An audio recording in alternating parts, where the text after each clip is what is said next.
empezaremos a hablar del hierro. Recuerden que esta parte de fármaco, la clase de anemia ferropénica, creo que es el lunes, ahí verán la parte clínica. En cuanto a hierro, funciones del hierro, la función más conocida y la que hemos hablado hasta ahora es de su rol en el transporte de oxígeno, pero otra función muy importante es en el crecimiento y desarrollo del sistema nervioso central. Función que cumple desde el último trimestre del embarazo hasta los 6 meses de gestación, de vida, donde interviene en la maduración del sistema dopaminérgico, que al final es el que se va a encargar de la capacidad de comprensión que tenemos los seres humanos. Eso explica la razón por la cual los pacientes con anemia no comprenden lo que leen o lo que escuchan. Segunda función, tampoco no muy bien conocida, pero sí muy importante, es en la fagocitosis. Si yo soy un neutrófilo, agarro una bacteria, la fagocito, formo un fagosoma y de ahí me toca matar a la bacteria. ¿Cómo la mato a la bacteria? Simplemente produzco radicales libres, disocio la molécula de agua y formo radicales libres tipo hidroxilo, oxígeno singuleto y demás. Las enzimas que rompen los puentes de la molécula de agua, peróxido dismutasa, catalasa y demás, todas tienen como cofactor al hierro. El hierro sirve para romper el agua y formar radicales libres y por lo tanto el hierro tiene que ver mucho con la función inmune de los neutrófilos. Una función no menos importante es proliferación celular.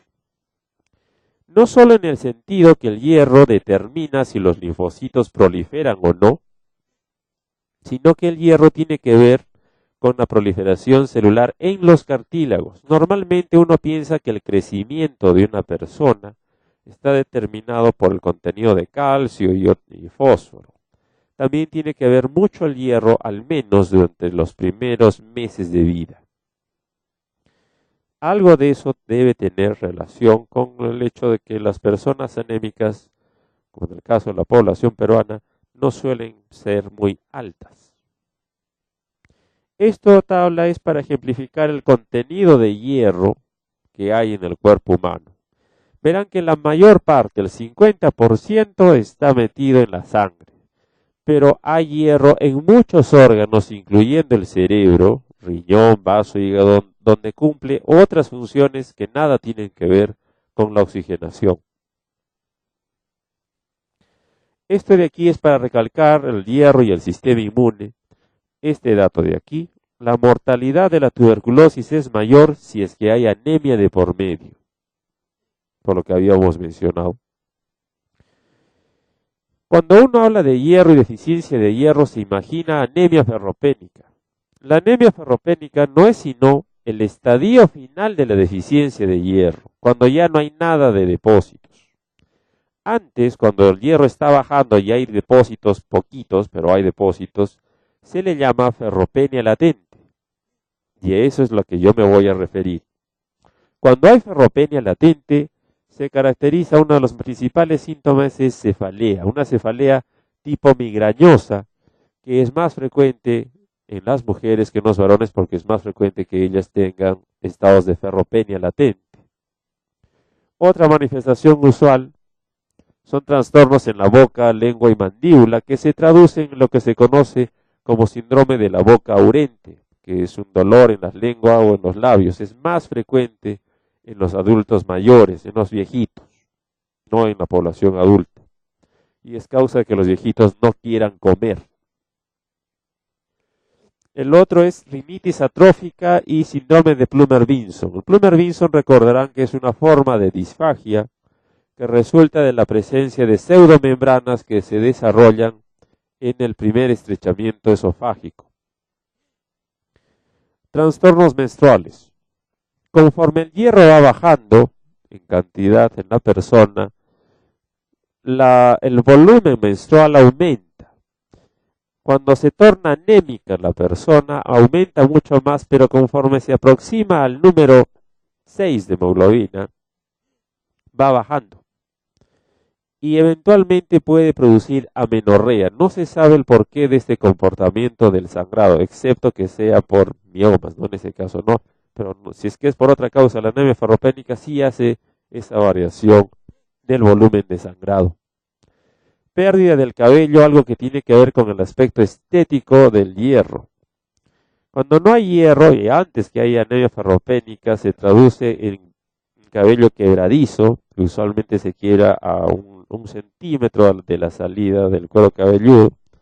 Tiene un color pajizo, responsable de la presencia de horquillas. Hiperactividad.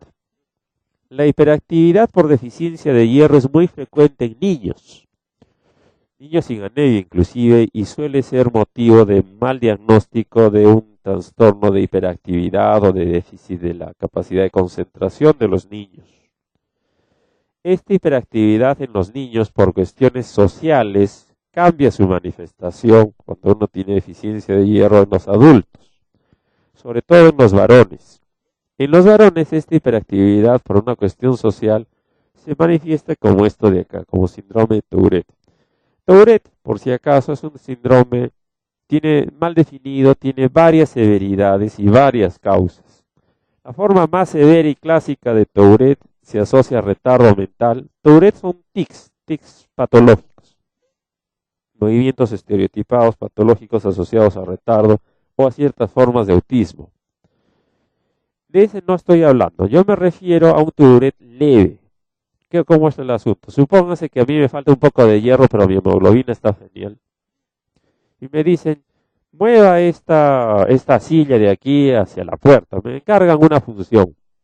Entonces yo me aproximo a la silla y usualmente es el varón el que hace eso. Antes de hacer la tarea se para en un movimiento estereotipado.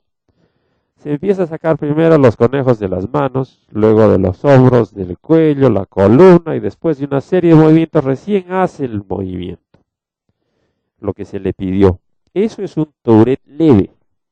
No estoy diciendo que el sacarse de conejos todos tengan Tourette, ni que todos los que se sacan conejos tengan deficiencia de hierro, pero sí en algunos casos cuando es muy notorio que para hasta alzar un lapicero tienen que hacer eso, fuera del nerviosismo, es aconsejable medir cuánto de hierro tiene.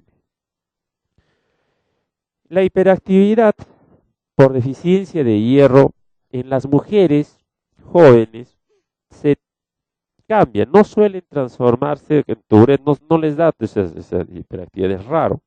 Por una cuestión convención social, ellas adoptan más bien un patrón depresivo. Patrón depresivo que se repite en los adultos mayores. En los viejitos es frecuente que antes que hagan anemia tengan depresión y por esa razón dejen también de comer. La deficiencia de hierro tiene otras repercusiones en la piel y en las mucosas, ¿da? Glositis, keilitis, coiloniquia, y fíjense al final, ictericia. Normalmente uno piensa que la ictericia es propio de la anemia hemolítica. Alguno debe recordar que en la anemia megaloblástica hay, pero también hay ictericia en la anemia ferropénica. Claro que no es muy frecuente, pero sí la hay, sobre todo cuando son crónicas, muy crónicas las anemias ferropénicas. De ahí destaco escleras azules. Las escleras azules son normales en los seres humanos hasta los 2 años. A partir de entonces desaparece porque la esclera se engruesa. Cuando falta hierro, la esclera se adelgaza y trasluce el color oscuro que tiene el humor vítreo del ojo y por eso tiene esa coloración. Esto de acá es platoniquia, que es un hallazgo muy frecuente, pero no patognomónico de deficiencia de hierro. Lo hay por otras deficiencias, incluyendo cobre. La platoniquia aparece no en todos los dedos de la mano, casi siempre afecta solamente al índice y al dedo medio. Puede haber en otros dedos, sí, pero es usualmente algo restringido y normalmente no afecta a los dedos de los pies. La presencia de platoniquia me traduce la deficiencia de hierro de por lo menos 6 meses, que en los últimos 6 meses se le ha acabado el hierro. El siguiente estadio es que haga coiloniquia, que la uña se hunda. Cuando la uña se hunde, esa coiloniquia me dice que la deficiencia de hierro es más vieja todavía, de más de 6 meses hacia atrás. Esto es para recordar el ciclo cerrado que tiene el hierro, que ya habíamos hablado un poco, que la mayor parte proviene de la reutilización del hierro y solo un poco de la ingesta diaria. De la ingesta diaria es apenas 1,2 miligramos y es lo mismo que se va a eliminar por descamación. Esta gráfica recalco lo que está en rojo, que el hierro se absorbe en el duodeno, en la primera porción del duodeno, por eso la gráfica de acá. El hierro, cuando llega a la luz intestinal, es captado por esta proteína DMT1, que es el transportador dicatiónico de metales tipo 1. Es una proteína, un transportador que capta cualquier metal que tenga valencia más 2. Eso incluye al hierro. Eso incluye al hierro, al cobre y a otros metales, cobre, calcio, fósforos. Bien. Esto es un resumen de un perfil de hierro, donde se ven las 3 pruebas más importantes: hemosiderina, ferritina y hierro sérico, y 2 pruebas: saturación de transferrina y TIBC, que es la capacidad total de fijación de hierro. Estas 2 pruebas son matemáticamente calculadas a partir de estas anteriores, por lo tanto no tienen mucha importancia. Fíjense, la hemosiderina, que es el hierro de la médula ósea, recuerden que es el patrón de oro. Ferritina. Hay ferritina en todo el cuerpo, en todo el tejido. Todos los tejidos tienen ferritina. Pero si hubiera un tejido al cual debo asociar más para aterrizar la ferritina, es el hígado. La ferritina evalúa sobre todo la cantidad que hay en el hígado, la función hepática en respecto del hierro. Y el hierro sérico, en fin, que es el que está circulando. ¿Por qué evalúo tantas pruebas? Supónganse que yo hoy día tengo 0 de hierro y hoy día me como un lomo saltado. El hierro que viene en la carne que hoy día he comido va a subir el hierro que yo mido a través del hierro sérico. Es decir, el hierro sérico evalúa la cantidad de hierro que yo he ingerido, que está presente en el cuerpo, en las últimas 72 horas. En cambio, la ferritina evalúa la cantidad de hierro que hay en el cuerpo dentro de los últimos 6 meses. En realidad es 4 o 6, pero es más fácil cortarlo en 6. Y la hemosiderina evalúa la cantidad de hierro que hay más allá de los 6 meses, es la más antigua. Por eso se suelen medir los 3.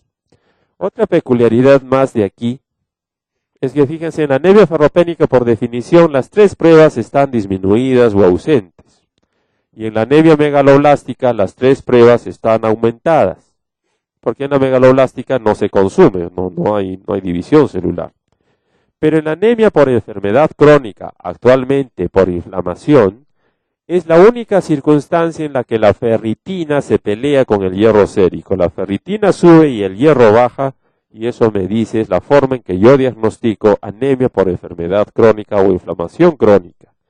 No es por el dosaje de hepcidina, a pesar que la hepcidina es el principal mediador.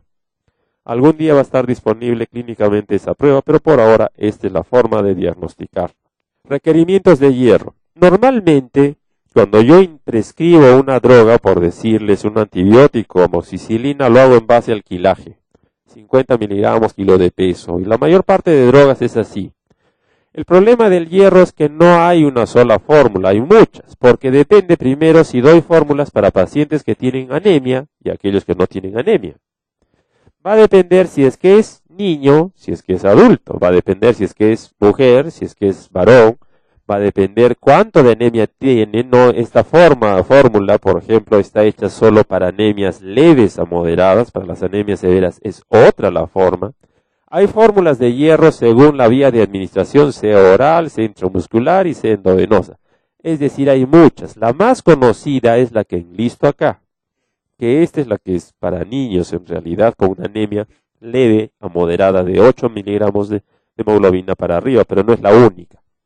Eso hace que prescribir hierro a veces sea un poco confuso. Para prescribir hierro usualmente por vía oral hay una regla más práctica, que es de acuerdo a la severidad de la anemia. Si yo tengo una anemia leve de 10 a 12 de hemoglobina es suficiente con una tableta. Tengo una anemia moderada de 8 a 10 es 2 tabletas y si es una anemia severa son 3 tabletas. Prescribir más allá de 3 tabletas no tiene mucha utilidad porque no se va a absorber. Si prescriba 6 no se van a absorber y solo va a aumentar las reacciones adversas. Esta gráfica es para ver que el contenido de hierro es obviamente mayor en las carnes que en los vegetales. Esta de aquí es para recalcar cuán importante es la sangre. 100 gramos de sangre de pollo de cualquier animal es tan efectiva como 3 pastillas de sulfato ferroso. Y 100 gramos de lentejas equivale a 160 gramos de carne en cuanto a contenido de hierro. La lenteja, la quinoa y el garbanzo son los 3 únicos vegetales que tienen hierro en cantidades absorbibles por el ser humano. Todos los demás tienen hierro, mucho más hierro, pero para nada absorbible. Ahora vamos a hablar de algunos mitos sobre el hierro. El principal mito es este de aquí del hierro. Normalmente uno receta sulfato ferroso y le dice al paciente, consuma su pastilla en ayunas y tómelo con un jugo de naranja. Porque sí es cierto en teoría que el jugo de naranja al producir acidez, que la acidez de la vitamina C mejora la absorción. La pregunta es ¿cuánto mejoro la absorción? ¿Cuál es mi objetivo? En el mejor de los casos solo mejoro la absorción un 10%, casi nada. ¿Y con cuánto de vitamina C? Se requiere de por lo menos 500 miligramos de vitamina C para mejorar 10%.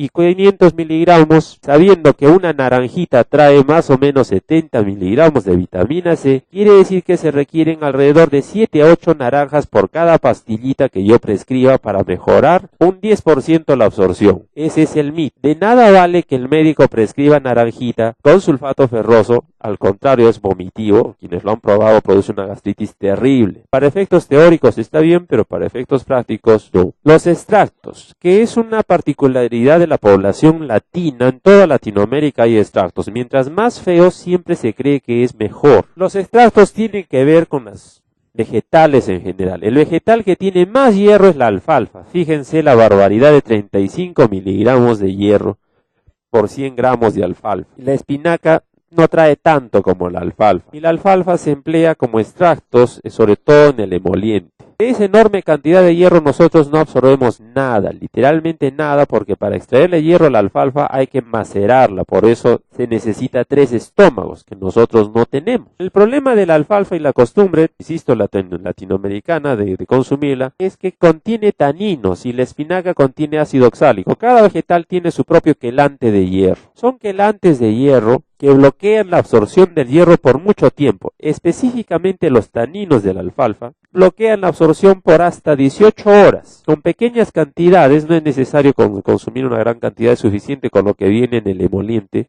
para bloquear la absorción. Como mi emoliente con la alfalfa en la mañana, bloqueo casi todo el día la absorción de hierro. Es una de las causas más frecuentes de fracaso de terapia de hierro, el que el paciente cree que su medicina natural es buena y están peleando contra ustedes. Lo otro es lo de la espinaca, que fue un error, es un motivo de uno de los errores que ha habido en la naturaleza. En 1902, el dueño de una envasadora de espinacas decide impulsar su negocio y contrata un bioquímico famoso en esa época para que le diga qué trae la espinaca y encuentra el bioquímico que tiene hierro. Pero al momento de hacer su reporte, es uno de los errores más frecuentes que aparece en el Lancet, se equivocó el bioquímico y como tipió la coma de más y originalmente dijo que había 27 y no 2,7. Y ese error recién se dan cuenta en la década del 50 casi. Durante 20 años se creyó que la espinaca efectivamente tenía cantidades industriales de hierro. Y por eso ese dueño de esa misma empresa, al saber del hierro, crea Popeye, contrata un publicista y el publicista crea Popeye, que estuvo asociado por mucho tiempo con esta empresa envasadora de espinacas. La espinaca no tiene más hierro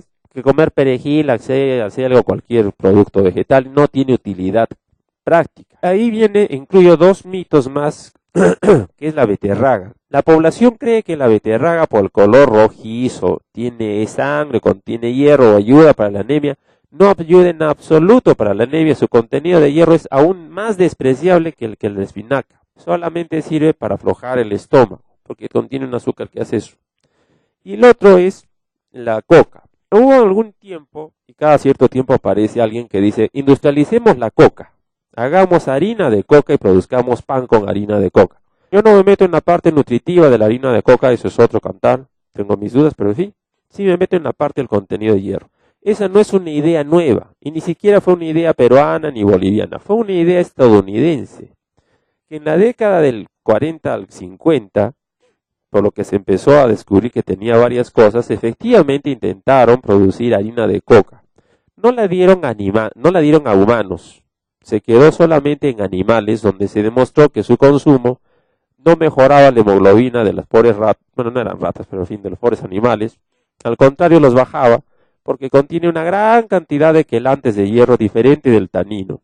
Es decir, que nunca se va a industrializar por esa razón. Podrá tener muchos contenidos nutricionales, pero tiene muchos quelantes. Hasta que se purifique de esos quelantes, no tiene utilidad práctica. Por eso hay, inclusive en el mercado, hay un producto de la harina de las 7 semillas y demás cachivaches. Tienen que tener presente esto de que la mayor parte trae quelantes de hierro. El tercer mito es esto. Hay muchos productos que venden el hierro asociado a algo más. En el caso específico de esta leche, fíjense, la pobre vaca no produce una leche con tanto calcio. Sería imposible para ella concentrar tanto calcio. Trae de calcio más de 1 gramo de calcio. Es una barbaridad. Y de fósforo es casi 1 gramo de fósforo. Es una cosa contra natura. Y fíjense cuánto de hierro trae. Apenas 10 miligramos de hierro. Hemos dicho que para que se absorba el hierro es un transportador de metales dicatiónicos. No le importa si es hierro o lo que sea. La cosa es que tenga valencia más 2.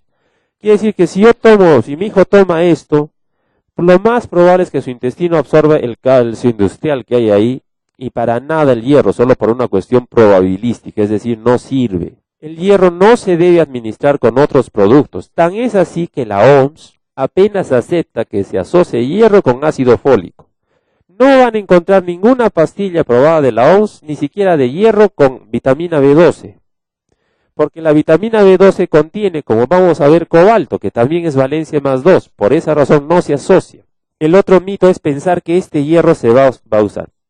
Hay muchas mujeres, mamás, que les van a decir, ¿por qué no me receta algo para mi hijo, para mi hija, que no sea sulfato ferroso, que tenga todas las proteínas, todas las vitaminas de la A a la Z? No se debe prescribir, solamente recomienda la OMS que en caso de una anemia ferropénica solo se prescriba productos de hierro máximo con ácido fólico. Y el otro mito es este. Fíjense cuánto de hierro trae la leche materna. Una casi insignificancia de 0,3. La leche de vaca normal, 0,8. Estas fórmulas caen en este rango, 6,8. Hay otras fórmulas que tienen más contenido de hierro, pero es esta de aquí. Lo que importa es cuánto del hierro se absorbe. De la leche materna se absorbe 50% y de las fórmulas enriquecidas casi literalmente nada. Eso va en contra de las famosas leches. Ellas han aparecido ahora de Fagro, que tiene DHA, que de eso yo no hablo, de la utilidad del DHA es más que cuestionable. Son estudios muy dirigidos. Pero en cuanto al contenido de otras vitaminas, no se justifica dar esas leches caras maternizadas por el contenido de hierro a los niños. No apoyan en nada. Presentaciones del hierro. El hierro que actualmente hay es el sulfato ferroso, que contiene 20% de hierro elemental, que equivale más o menos a 60 miligramos de hierro. Casi no hay en el mercado estos antiguos 3 productos, gluconato, fumarato y hierro. Solamente existe en el Perú fumarato ferroso, todavía, un producto, es la única marca que lo tiene es Confer. La diferencia del fumarato con el sulfato es que el sulfato produce estreñimiento y el fumarato fue hecho para producir un poco de diarrea. Es la única ventaja que tienen. Los demás son igualitos. Lo que ahora los está reemplazando es el hierro polimaltosado. Es decir, a la molécula de hierro la recubren de maltosa. ¿Con qué objetivo? Con 2 objetivos. 1. Esta molécula cubierta de maltosa se absorbe no por el transportador de metales clásico, sino que se absorbe como caballito de Troya al absorber la maltosa. Quiere decir que no tiene interferencia con la comida. Y la otra, en teoría, ventaja es que produce muy poco estreñimiento y es de un sabor bastante agradable. Pero, comparando los dos, si es que se dan a dosis equipotentes y bien administradas y el paciente cumple lo que les dicen, los dos son iguales de potentes. No hay mejoría, no uno es mejor que el otro. ¿Cuándo debo escoger estos productos que ahora todos los de marca son polimaltosados? Feranin, Ferram, Maltofer, todos son polimaltosados, ya no hay del hierro como tal. La única ventaja de ellos, insisto, es el sabor. Para aquellas personas que no puedan pasar pastilla y que necesiten pastillas trituradas, es preferible el hierro polimaltosado que se puede triturar. O para aquellas personas que tienen intolerancia, que no soportan el olor metálico, el estreñimiento. Estas son las formas que hay de forma endovenosa. El dextrano es una molécula que ya casi no hay. El seguro tiene las últimas ampollas. Luego de eso ya no va a haber en el Perú. Y el hierro sacarato, que es el que actualmente existe en el comercio. Etanol favorece la absorción de hierro. Es uno de los pocos efectos favorables. Sobre el hierro hay algunos, más que mitos, confusiones al momento de prescribirlo. Cuando yo doy hierro por vía oral en pastillita, sea sulfato, sea polimaltosado, va a subir 1 gramo de hemoglobina en más o menos 3 semanas. Esto asumiendo que es un paciente que no sea perdedor crónico de sangre, que tenga un buen estómago y demás, y que sea cumplido. Cuando yo le prescribo hierro intramuscular, va a subir 1 gramo de hemoglobina en 2 semanas. Es un poquito más de 2 semanas, pero redondeando 2 semanas. Es solo un poquitito más rápido que la vía oral. Cuando yo le doy hierro endovenoso, ahí sí sube en algo menos de 1 semana. Es entre 5 y 6 y 7 días. Quiere decir que la administración más rápida y efectiva es la vía endovenosa. No hay diferencias casi entre la vía intramuscular de la vía oral. El otro error de prescripción, no nuestro, sino sobre todo de los farmacéuticos y de la población, es creer que el tónico es mejor que la pastilla. Los hierros en tónico están hechos en una base alcohólica bastante agradable, y por eso es de gusto en la población, pero solo se administran para personas que tienen menos de 30 kilos. Yo que peso 80, si quisiera tomarme tonicón por anemia, más o menos, ojo de buen cubero, me sale más de medio frasco por toma. Es humanamente incompatible. Administración. En lo posible debe tomarse en ayunas o antes de las comidas, excepto la forma polimaltosada. No debe consumirse el hierro con otros productos, sobre todo con otros polivitamínicos, y acá cae esta leche, el Ensure. Si el Enfagrow está de moda en niños, existe el Ensure para los adultos, así no tengan nada les gusta. El Ensure es un producto que está hecho para engordar. No lo hicieron como aporte de vitaminas en absoluto, ninguna. Solo aporta proteínas de engorde porque es de una proteína especial de la vaca, que es de la pata de la vaca, que es una gelatina pura. Tan gelatina es que dentro de sus mismas precauciones el productor dice no administrar con suplementos y otras vitaminas y no garantiza que las vitaminas enlistadas se absorban. No se debe dar con hierro ni con otro producto y en lo posible ni con antibióticos el Ensure, porque gelatiniza muchas cosas. Si ustedes han probado Ensure, la dosis que pide el fabricante son 6 porciones 3 veces al día. Al que haga esa prueba le va a dar una diarrea muy buena. Pero normalmente a los viejitos se les da solo una porción porque cada uno cree que, en fin, es otro dosaje el que tiene. Y tampoco con el Osmolite, que es un producto para nutrición enteral, que tampoco se debe administrar con otros productos multivitamínicos ni con fármacos en general. Otro problema del hierro es que interacciona con antibióticos. Con 2 familias de antibióticos se lleva mal. Anula 2 familias, a las quinolonas y a las tetraciclinas. Las tetraciclinas nadie usa. Las quinolonas sí.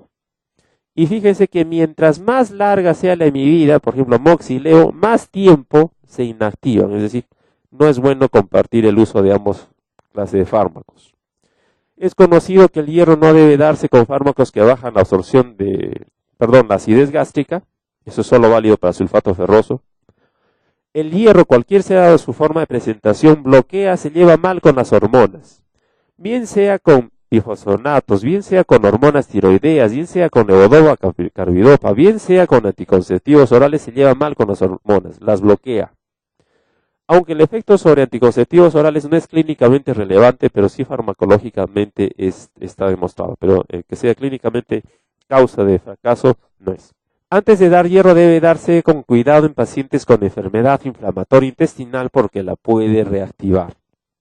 Toxicidad por hierro. Hay 2 formas, agudas y crónicas. La forma aguda, que actualmente es posible por el sabor a chocolate que tiene el hierro, se da por ingesta accidental y su principal cuadro es acidosis con enterocolitis necrotizante. más frecuente en niños y la terapia solo es lavado y soporte, medidas de soporte. En tanto que la toxicidad crónica no es por consumo de hierro, sino por transfusiones frecuentes o porque el paciente tenga una forma congénita de hemosiderosis y se caracteriza por el compromiso hepático. El tratamiento aquí es dar quelantes de hierro tipo deferoxamina. La deferoxamina es una droga que quela muchos metales, no solo el hierro, casi cualquier metal lo puede quelar y eliminar. En cuanto a las formas endovenosas, la molécula madre fue el hierro dextrano, que insisto, está casi por desaparecer. El motivo que desaparezca no era su efectividad, sino que producía muchas reacciones de sensibilidad, sobre todo a las formas genéricas.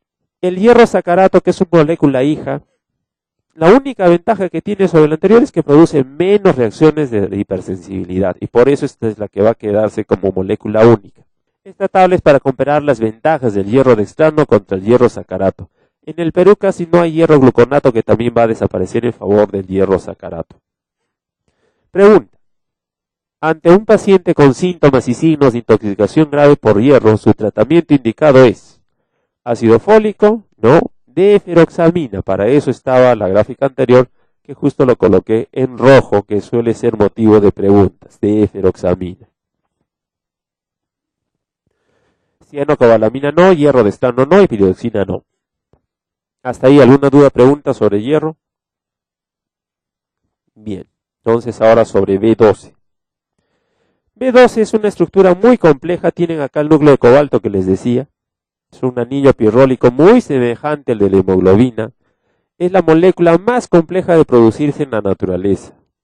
Son todas estas enzimas, más de 30 enzimas para producir esto. Por eso es que el ser humano ya se olvidó y ya no tenemos esas enzimas.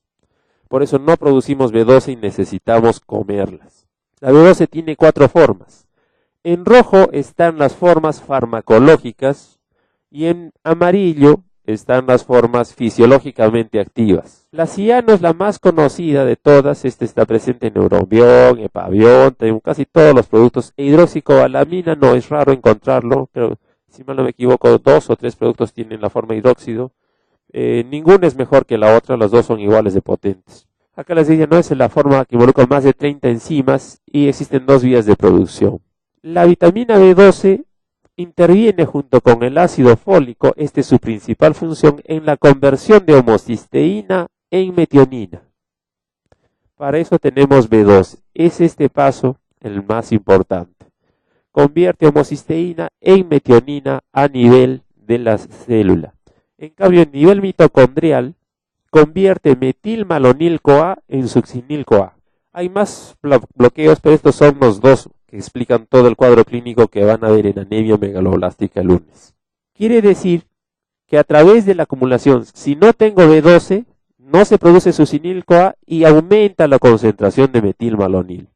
Si no tengo B12, no se produce metionina y aumenta la concentración de homocisteína. Esas son las 2 consecuencias de la falta de B12. Hiperhomocisteinemia y incremento de la metilmalonil-CoA. Por incremento del metilmalonil-CoA se produce la neuropatía periférica, porque este metilmalonil-CoA inserta ácidos grasos de cadena corta en las vainas neuronales y eso produce la neuropatía periférica. En cambio, la hiperhomocisteinemia produce vasoconstricción, se la agarra contra el óxido nítrico. Esta vasoconstricción es responsable del resto de manifestaciones clínicas que no sean neuropatía periférica. Es decir, esta es la responsable de la anemia, este es responsable de la falta de apetito, de la baja de peso, de la depresión, de la diarrea, etcétera, etcétera, etcétera. El cuadro clínico de la hiperhomocisteinemia, su incremento se asocia a enfermedad cardiovascular, a osteoporosis, a defectos cognitivos, sobre todo tipo de depresión, bajo peso al nacer, abortos y bajo peso en general, baja de peso, enfermedad renal crónica. El aumento de la metilmalonil-CoA tiene otra utilidad, muy aparte del efecto clínico sobre la neuropatía periférica, también se usa como método de diagnóstico. Se puede dosar metilmalonil-CoA en la orina y eso también hace diagnóstico de deficiencia de B12. Es una prueba igual de sensible que dosar B12 en sangre. La B12 está presente en la carne y en algunos microorganismos. Es decir, nosotros somos animales carnívoros por excelencia, necesitamos comer carne, de lo contrario no podríamos vivir. Los vegetarianos, por más buenas intenciones, deben consumir algún producto animal. Normalmente la dieta nos proporciona de 3 a 30 microgramos, de los cuales solo se absorbe 1 a 3 microgramos. Absorción. La absorción de la B12 se une en la saliva a la proteína R y junto a ella llegan al estómago. En el estómago se disocian y la cobalamina se une al factor intrínseco producido en el estómago y juntos los dos llegan al ilion terminal donde son absorbidos. Quiere decir que el hierro se absorbe en el duodeno, la B12 se absorbe en el ilion terminal y vamos a ver que el ácido fólico es más genérico en todo el ilion en general. A nivel del epitelio intestinal es recibido por las transcobalaminas que van de la 1 a la 3 y se encargan de su transporte, sobre todo transporte al hígado donde es que se acumula. La B12 se acumula mucho en el hígado, es su principal sitio de reserva. Esta reserva dura entre 6 meses y 1 año. Otra peculiaridad de la B12 es que tiene circulación enterohepática. Es gracias a esta circulación enterohepática que las reservas de B12 en el ser humano duran tanto tiempo, entre 6 meses y 1 año. Efectos clínicos. Cuando digo anemia megaloblástica por falta de B12, igual que con la ferropenia, estoy refiriéndome cuando ya no tengo nada de B12. Los niveles normales de B12 van de más o menos 250 hasta 650. Hay laboratorios que dicen hasta 850 nanogramos. Cuando yo no tengo B12, es decir, cuando estoy por debajo de 250, sí efectivamente hago anemia megaloblástica. Pero cuando ya estoy próximo a los 250, es decir, entre 300 y 250, ahí empiezo a hacer ya cuadro clínico sin anemia. A eso me refiero y a eso nos vamos a dirigir ahora. La principal manifestación, aparte de la neuropatía periférica, es demencias y depresiones.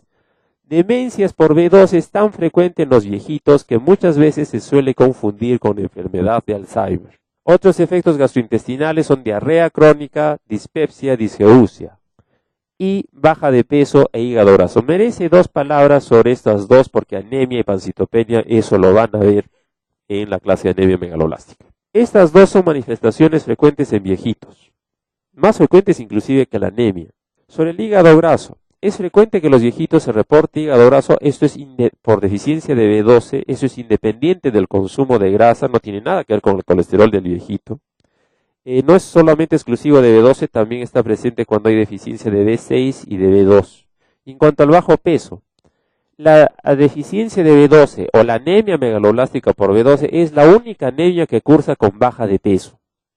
Es una baja de peso pero especial, 10 a 20 kilos en apenas 1 a 2 meses. Es una baja de peso que mucho simula un cáncer, uno suele pensar que es un cáncer. Esto es un ejemplo de una glositis de Hunter para ejemplificar el compromiso que hay de la boca. A efectos laboratoriales de la B12 destaco estos dos, que es incremento de la deshidrogenasa láctica y incremento de la bilirrubina indirecta. ¿Por qué? Porque estos dos se observa el mismo patrón en la anemia hemolítica.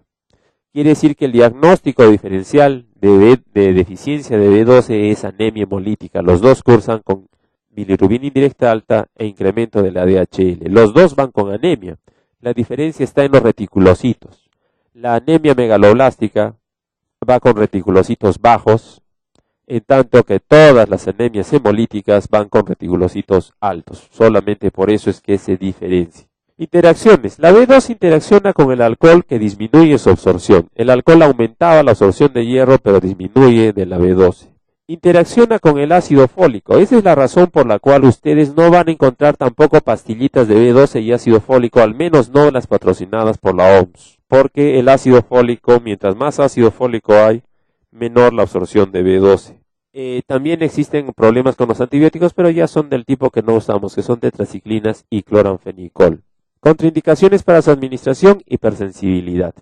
Aquí vale la pena aclarar algo, lo siguiente, cuando yo me refiero a su contrapeso con el ácido fólico. Existen situaciones en las cuales hay una anemia megaloblástica tanto por deficiencia de B12 como de ácido fólico. En ese caso, cuando están bajas las dos, lo ideal es darle los dos. no juntos, sino separados. Yo le puedo dar B12 en la noche y en el día y en la tarde el ácido fólico. La cosa es que no van juntos. Cuando solo tengo un producto, si solo le doy B12, sí está bien. Solo se puede dar B12 a pesar que tenga deficiencia de ácido fólico, sí se puede dar. No va a corregir la anemia, pero sí va a corregir la neuropatía. En cambio, si solo tuviera ácido fólico, eso no se debe dar. Si es deficiente de ácido fólico y de B12 y solo tengo para ofrecerle ácido fólico, no se debe dar ácido fólico aislado en ese caso. Porque el ácido fólico mejora la anemia, pero perenniza el daño neuronal. Deficiencias de B12. Hay montones de causas y la más frecuente de lejos son los desórdenes gástricos. No necesariamente cáncer.